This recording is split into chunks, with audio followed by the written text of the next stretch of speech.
విష్ణుప్రియ చేసినటువంటి ఇది చాలా దుర్మార్గం అండి. ఎందుకంటే యువత అంతా కూడా వారి భవిష్యత్తును ప్రణాళిక వేసుకున్నటువంటి సమయంలో ఇలాంటి సైట్లు పెట్టి వాళ్ళని సర్ప్రైజ్ చేసుకోమడం, అందులోకి వాళ్ళని తీసుకెళ్ళి న్యూడ్ వీడియోలు, కొంచెం హాఫ్ న్యూడ్ వీడియోలు చూపిస్తూ వాళ్ళని పెడదవ పెట్టించి వాళ్ళ చదువుకి వాళ్ళ భవిష్యత్తుకి ఆటంకం కలిగించే విధంగా ప్రవర్తన చేస్తున్నారు బాధ్యత లేకుండా.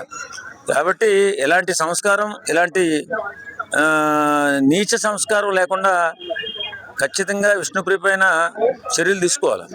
ఎందుకంటే ఫ్యూచర్లో ఎంతోమంది రాజకీయ నాయకులు కానీ పెద్ద పెద్ద సంఘ సంస్కర్తలు కానీ యువత భవిష్యత్తు కోసం ఏం చేయాలని చెప్పి ఆలోచిస్తూ ఉంటారు.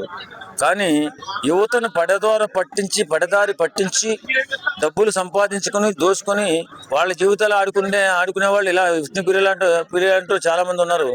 కాబట్టి అలాంటి వాళ్ళని ప్రభుత్వం చాలా సీరియస్గా తీసుకుని నిర్బంధించవలసిన అవసరం ఎంతైనా ఉంది. లేకపోతే ఎందుకు విష్ణుప్రియ ఇలాంటి మాత్రమే కాంట్రవర్సీలో చిక్కుకుంటుంది? గతంలో చూసుకుంటుంటే బెట్టింగ్ యాప్స్ ద్వారా, ఇప్పుడేమో ఇలాంటి వీడియోస్ ద్వారా.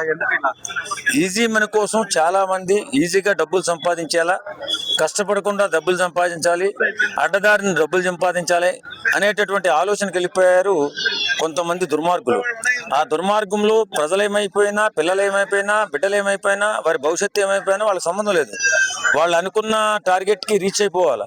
వెంటనే అక్రమంగా డబ్బులు సంపాదించి కోటీశ్వరులుగా మారిపోవాలి. ఇది వాళ్ళు ఆలోచన చేస్తున్నటువంటి ఆలోచన. ఈ ఆలోచనలో యువత బలైపోయి పెడదారి బట్టి యువత బలైపోతుంది. కాబట్టి ఇలాంటి వ్యక్తులపైన ఎప్పుడూ కూడా పోలీసు వ్యవస్థ నిఘా పెట్టాలి, ప్రభుత్వ పెద్దలు నిఘా పెట్టాలి. ఇలాంటి నీచ సంస్కారంతో ఉంటున్నటువంటి ఎవరినైనా సరే కట్టడి చేసి బిడ్డల భవిష్యత్తుకి బంగారు బాటలు వేయాలని కోరుకుంటున్నాం. విష్ణుప్రియకి సినిమా అవకాశాలు ఏమైనా తగ్గి ఇలాంటివి చేస్తుందని అనుకోవచ్చు? సినిమా అవకాశాలు తగ్గాయా, సినిమా అవకాశాలు మెండుగా ఉన్నాయా, ఇవన్నీ పక్కన పెడితే బ్రతకడానికి ఎన్నో మార్గాలు ఉన్నాయి. చక్కగా సెలబ్రిటీ హోదా అనుభవిస్తుంది కదా. ఏదో వచ్చినటువంటి అవకాశాలతో బతకాలి తప్ప అక్రమంగా సంపాదించాలని చెప్పి యువతని పడదారి పట్టించేద్దామని ఆలోచన చేయకూడదు.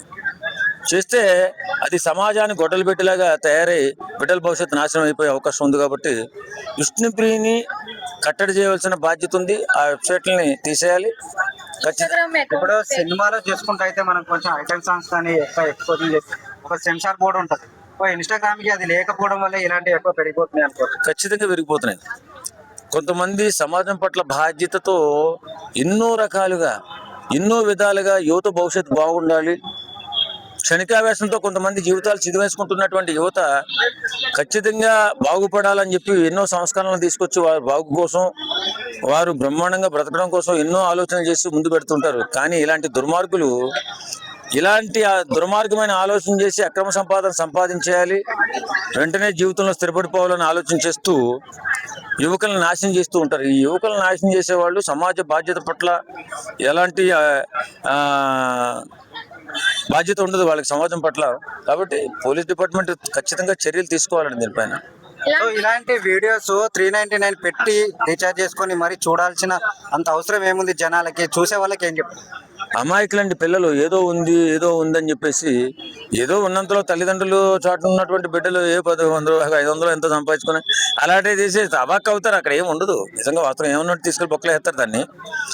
కానీ ఇలా ప్రేరేపించి, ఇలాగ రీఛార్జ్ చేసుకోండి అని ప్రేరేపించి, మీకు కావాల్సిన వీడియోస్, మీకు సెక్సీ వీడియోస్ అందులో ఉంటాయనో, న్యూడ్ ఫోటోలు అందులో ఉంటాయని చెప్పేసి ముందుగానే రీఛార్జ్ చేసుకొని పబ్లిసిటీ చేసి ఇలాంటి చిన్న చిన్న సెలబ్రిటీలు అనతి కాలంలోనే పెద్ద పెద్ద కోటీశ్వరులుగా మారిపోతున్నారు. ఎందుకంటే ఈ యువతను నాశనం చేసి వాళ్ళు పెద్దోళ్ళు అయిపోతున్నారు. ఇలాంటి వాళ్ళు సమాజానికి చీడ పురుగులా తయారయ్యారు. కాబట్టి అందరూ కూడా బాధ్యతగా ఉండాలి. అలాగే ప్రభుత్వ పెద్దలు బాధ్యతగా ఉండాలి. పోలీస్ డిపార్ట్మెంట్ కూడా బాధ్యత తీసుకుని వీళ్ళని నిర్మూలించాలి.